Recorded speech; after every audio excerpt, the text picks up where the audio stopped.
দ্রুত জুলাই সনদ তৈরিতে সব রাজনৈতিক দলকে ছাড় দেওয়ার আহ্বান জানিয়েছেন জাতীয় ঐকমত্য কমিশনের সহসভাপতি অধ্যাপক আলী রিয়াজ। সকালে ফরেন সার্ভিস একাডেমিতে দ্বিতীয় ধাপের পঞ্চম দিনের বৈঠকের সূচনা বক্তব্যে একথা বলেন তিনি। জানান, আগামী 2 দিন মুলতবি থাকবে বৈঠক। এ সময় রাজনৈতিক দলগুলোকে দলীয় ফোরামে অনৈক্যের মাধ্যমে আলোচনা করে সিদ্ধান্তে আসার আহ্বান জানান আলী রিয়াজ। এর আগে সকাল 11:30টায় শুরু হওয়া বৈঠকে যোগ দেয় বিএনপি, জামায়াত, এনসিপি সহ বিভিন্ন রাজনৈতিক দলের প্রতিনিধিরা।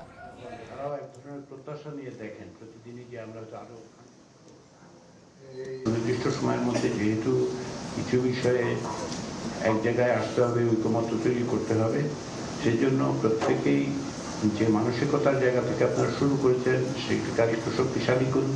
সেটা হচ্ছে ছাড় দেওয়ার প্রয়োজন হবে এবং সেই ছাড় দেওয়ার ক্ষেত্রে যদি প্রয়োজন মনে হয় সেক্ষেত্রে আপনারা আপনাদের নীতি নির্ধারকদের সাথে কথা বলুন। কোন জায়গায় আমরা একমত হতে পারি, কোন জায়গায় আমরা কতদূর পর্যন্ত যেতে পারি, একটু ছাড় দেওয়ার জায়গাটাতে আসুন। এই মুহূর্তে ফরেন সার্ভিস একাডেমিতে আছেন সহকর্মী হাসান আলী, সরাসরি যাচ্ছি তার কাছে। 11:30টা নাগাদ দ্বিতীয় দফার পঞ্চম দিনের বৈঠক শুরু হচ্ছে জাতীয় ঐকমত্য কমিশনের। রাজনৈতিক দলগুলোর সঙ্গে বিএনপির প্রতিনিধি দল অংশ নিয়েছে। বিএনপি স্থায়ী কমিটির সদস্য সালাউদ্দিন আহমেদ সহ অন্যান্য সদস্যরা রয়েছেন। জামাতের প্রতিনিধিরা অংশ নিয়েছেন, এনসিপি সহ অন্যান্য রাজনৈতিক দল। প্রতিটি বৈঠকে আমরা দেখেছি 30টি রাজনৈতিক দল অংশ নিচ্ছে। সেরকমই কিন্তু আজকেও কিন্তু তারা অংশ নিচ্ছেন। আজকে বৈঠকে যে মূল এজেন্ডা 3টি বিষয়ে ঠিক করা হচ্ছে। একটি হচ্ছে সংসদের নারী প্রতিনিধিত্ব, উচ্চকক্ষ গঠন এবং আরেকটি হচ্ছে যে সংসদীয় যে এলাকা সেটি সীমানা সেটি নির্ধারণ। এই 3 বিষয়ে গতদিনও আলোচনা হয়েছে।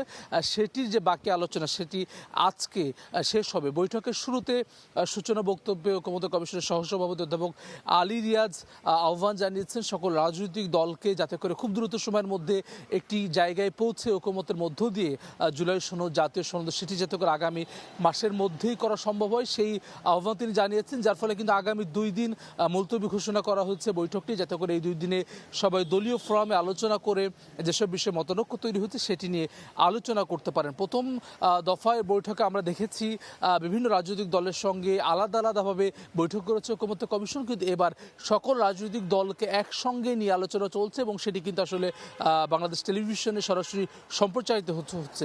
অর্থাৎ সারা দেশের মানুষ একযোগে দেখছেন বিভিন্ন রাজনৈতিক দলের যে বক্তব্য রয়েছে সংস্কার প্রশ্নে, সেটি নিয়ে তারা তাদের মতামত কী রয়েছে সেটি মানুষ জানতে পারছেন। সেই লক্ষ্য নিয়ে কিন্তু আসলে এটি ব্যবস্থা করা হচ্ছে।